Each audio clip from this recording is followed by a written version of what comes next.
Hi and welcome back to my channel. So I have just got back from the self-publishing show live in London for 2024 and it was as amazing as I expected it was. It was probably better actually. So this is the third writers conference I have been to in the last 3 years.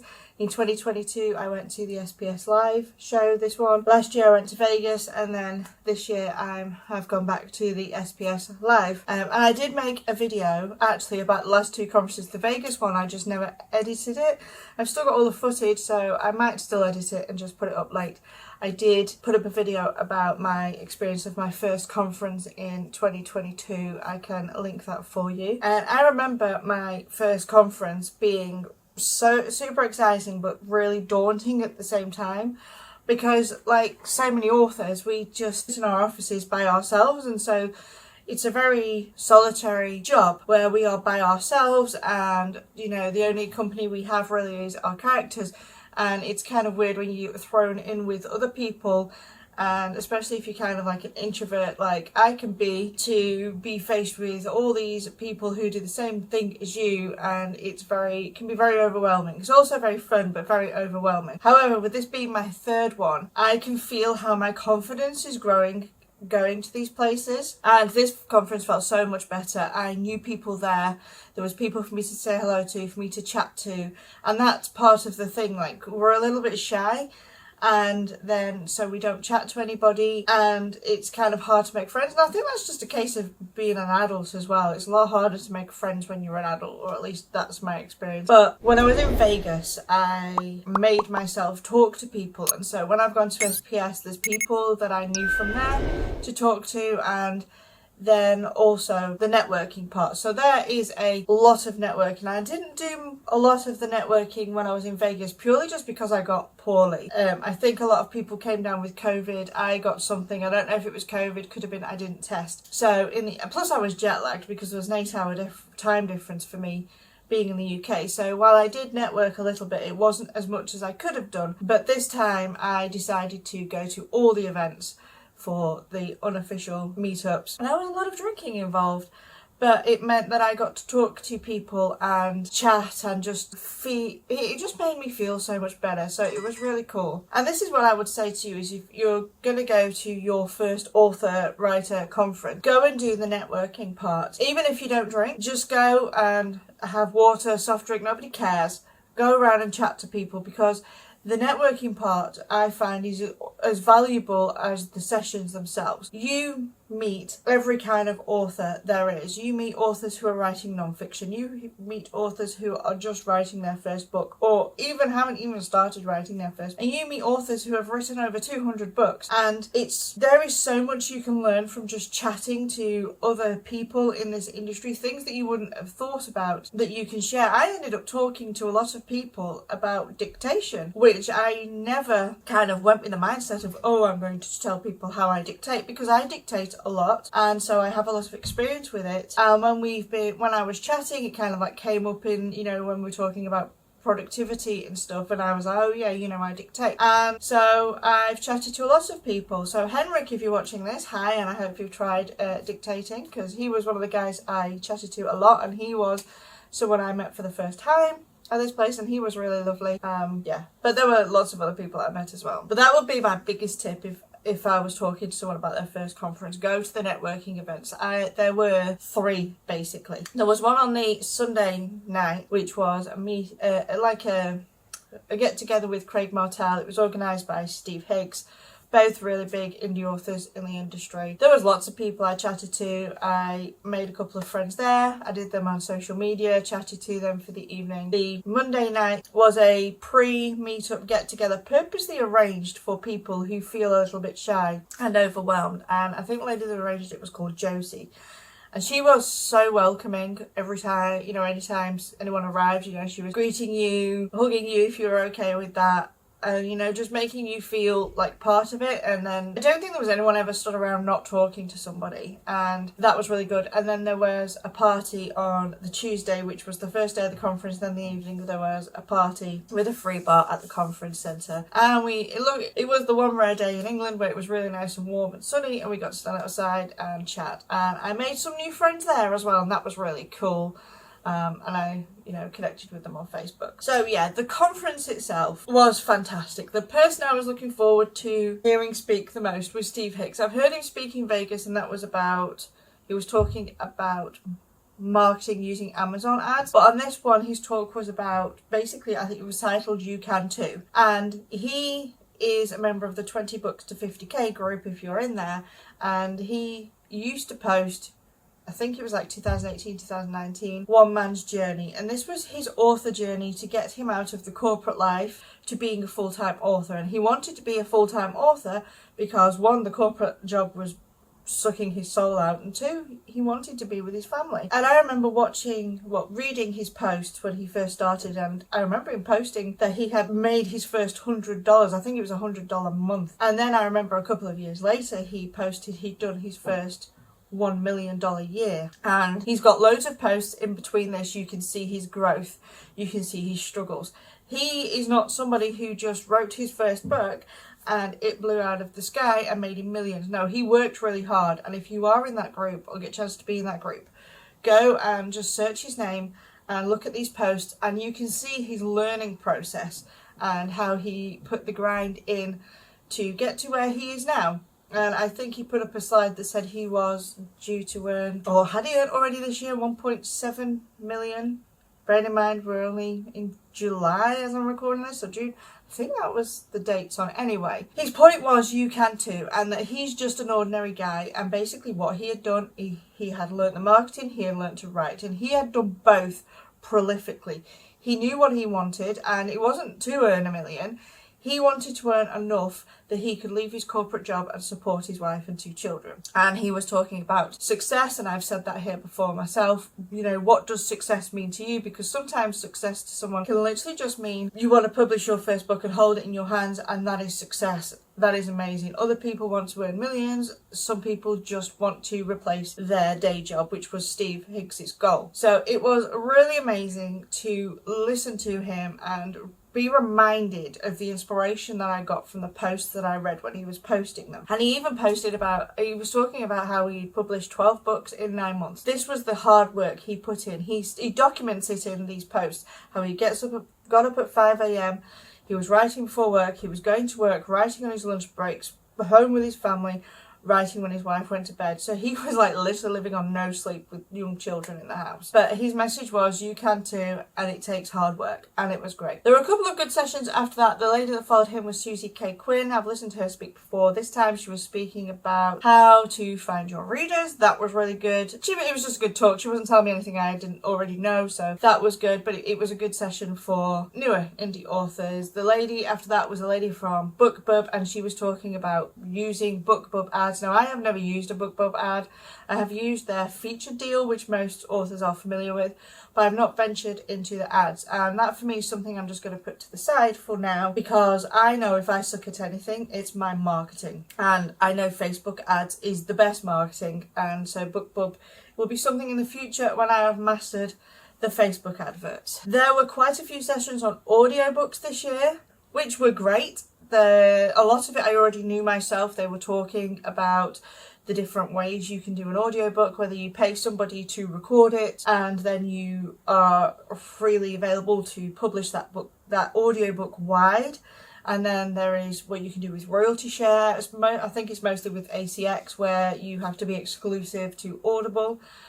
So there was those options. I already know those things because I've got audiobooks both ways. One of the really good things, which I did know but I never really thought about, if that makes sense, was having an audiobook that you have paid to be produced yourself, but then you can not just put it wide on places like Spotify, Findaway Voices, Audible and all the other platforms. You can actually put it on your own website, and because you get more of the royalties back, because royalties on audiobooks are a little bit rubbish. I think they're about 25% royalties to you, so people are taking the other 75%. If you sell it directly you're only going to lose the 5% fee or whatever it is for hosting your site, and then you get a lot more of the royalties. So that was really cool. That's another thing that will be in my future. I do have a couple, I think I've got like 3 audiobooks where I own the rights for it to go wide. The others I did on a royalty share. So I might play and test those and see how they go. I don't have all my books in audio because I have got so many books written, but they are just very expensive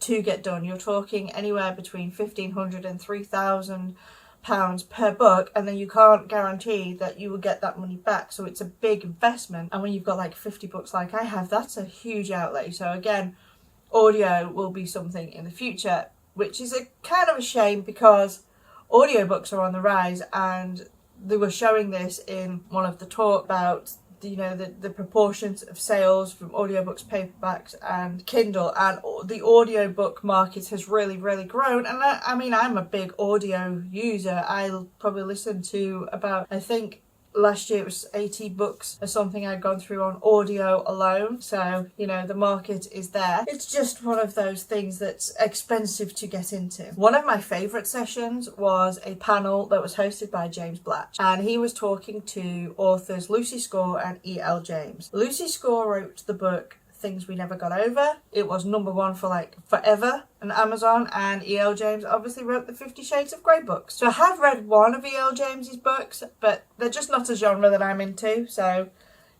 fine. I read one book of Lucy Score's. They're really good. I mean, they're both good. They both make millions. I'm more into my fantasy. But they, as authors, were such amazing women. Both of them were just so lovely, down to earth, warm, friendly. Really, I think when we've got big authors like those, did E.L. James sell something like 127 million copies of her book? So we kind of equate money to them, making them into like these rock stars. And when they're in front of you and they're just normal people, it's really funny and strange. And they were both nice, and I got to chat to Lucy Score at the after party, and she was absolutely amazing. But they did talk about their journeys into being a writer, and I think Lucy Score was saying that she was fired several times from job. E.L. James was literally just wrote a book that she loved because she was into Twilight, and it started off as a kind of fan fiction. But it was really good to hear how their journeys had gone, and that they had started just like regular us and worked their way there, and to hear that it wasn't just handed to them, because I think we can forget that and we can see their fame and think, oh, it's okay for them, but we don't see all the stuff that goes on in the background. So that was really nice. And if you take one message away from E.L. James, she literally said, write the book you want to write. There were a few talks on using AI and the future of AI, which is great. I like AI tools. I know a lot of people don't. One message that was clear from that was AI is here to stay. So you can love it or hate it, but it's gonna happen. They were talking about how when electricity first came out, there was the big uproar about having electricity. Literally, people said the same stuff about electricity that they're saying about AI, that it was dangerous, it was going to do this to us, going to do that to us, and now look at it, we all have electricity. So AI will probably be like that. And I think the fear with AI is that it's going to replace things. It doesn't, for me, it just enhances things, which is amazing. But there were a lot of talks about it. And if you get a chance to listen to the recordings of this, if you get the digital ticket, I would really suggest go listen to Steve Hicks for some inspiration. Go and watch Lucy Score and E.L. James for just the encouragement, and they were so great. Go listen to the AI stuff, learn about it. There was another panel that was on, which I was really looking forward to. When I was in Vegas, I didn't actually do a lot of these panels, because in Vegas, instead of it being sessions that we all go to, there were several sessions and you had to pick and choose what you wanted. And I chose more on what I wanted to learn rather than going to the panels. And so it was good to see panels at this conference. And one of the panels was with Sacha Black, who runs the Rebel Authors podcast, Hannah Lynn, and Claire, I think it's Lydon she's pronounced. I've never heard of Claire. They were all great. They were talking about their journeys into taking the leap to become a full-time author. So obviously this was something a lot of people were interested in. But very much like E.L. James and Lucy Score, they talked about all their struggles beforehand and how they were writing books and no one was buying them, and they had series that flopped, and they were messing around with this, that and the other, and they just weren't getting anywhere. And it was basically the message from these two panels is your author career and your success, even Steve Higgs, it's your mindset. What do you want? What does success look like for you? And how are you going to get there? And stop messing with all the things on the other side, you know, because there is so much we can do as indie authors, but a lot of us mess with genre hop, you know. So yeah, these were really good. And I've come away from this conference with a better mindset than I went into. One of the funny sessions actually was Alex Newton talking about K-lytics. Alex is basically a data nerd, and he was talking about the top selling books of the top selling books in the charts, which ones are doing the best. And he puts up a question, what do we think is the best selling book to write? He's like, mystery books, cozy mystery thrillers. Turns out it's cookbooks with air fryers. Who knew? But yeah, that's the most popular book. I think it was of the year so far, or of last year. Not sure, but it was really cool. Anyway, this conference, so my video today is talking about the conference, but it's also talking about my plans for the next quarter. Because nicely, this conference was in the last week or so of Q2, and we're about to go to Q3.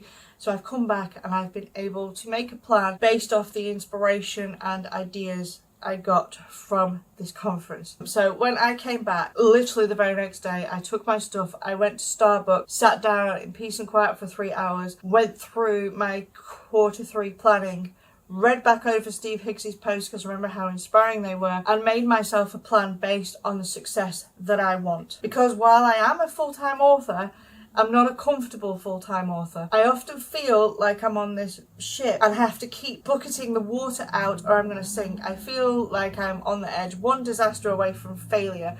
That is not what I want. I want to be comfortable in my author career without feeling like I'm always having to chase my tail just to stay afloat. And you know, when I met Craig on the Sunday, one of the questions he asked was, how is your business? How is your business? And that's such a great question because my books are good.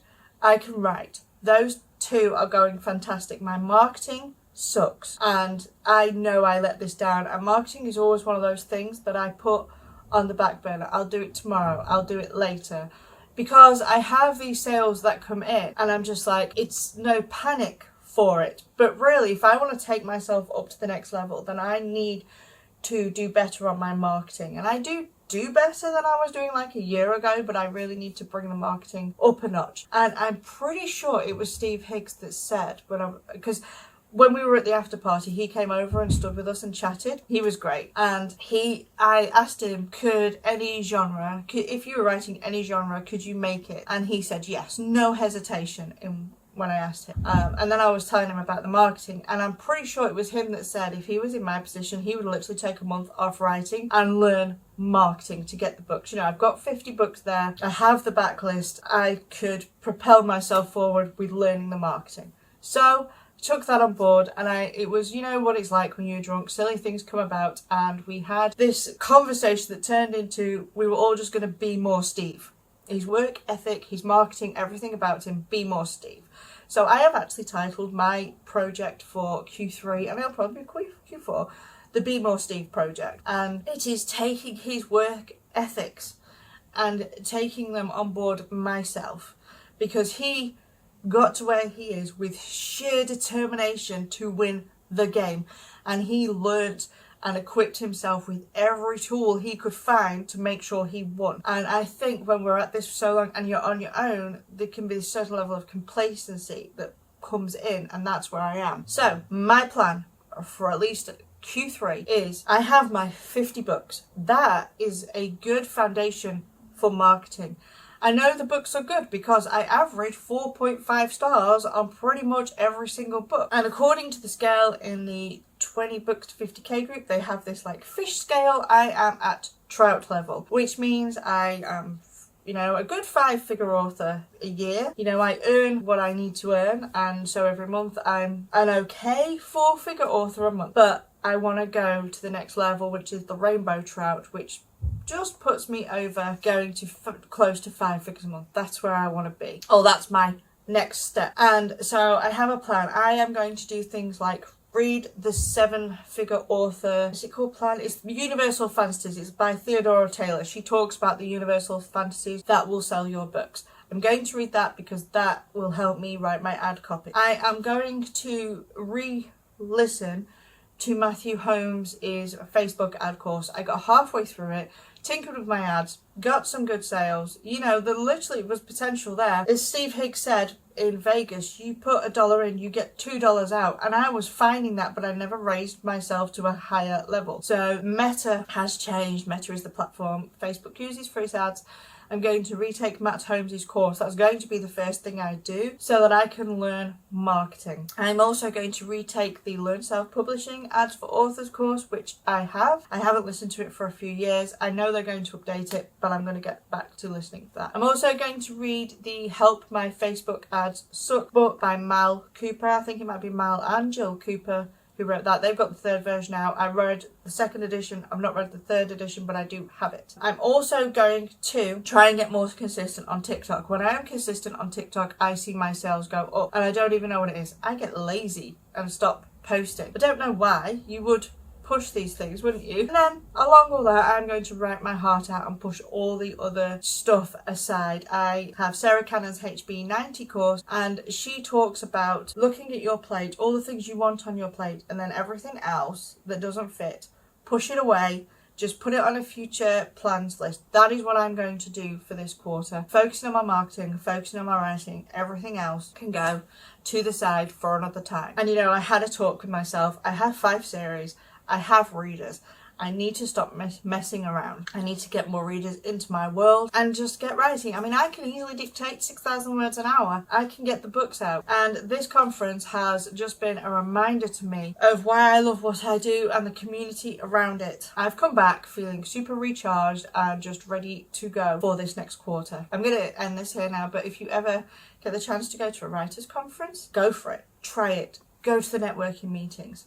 It might not be for you, and that's okay, but it might turn out to be the best thing you ever did. So, alright, I'm going to end this here, and don't forget to give this video a like, subscribe to the channel, and all that stuff. Don't forget, down below I have links to my little Facebook group that I'm trying to grow for writers, basically just to learn from each other, and also join my mailing list where you can get things like my Preptober books and character sheets, and it's just resources for you. Their links are all down below, but I will see you next time.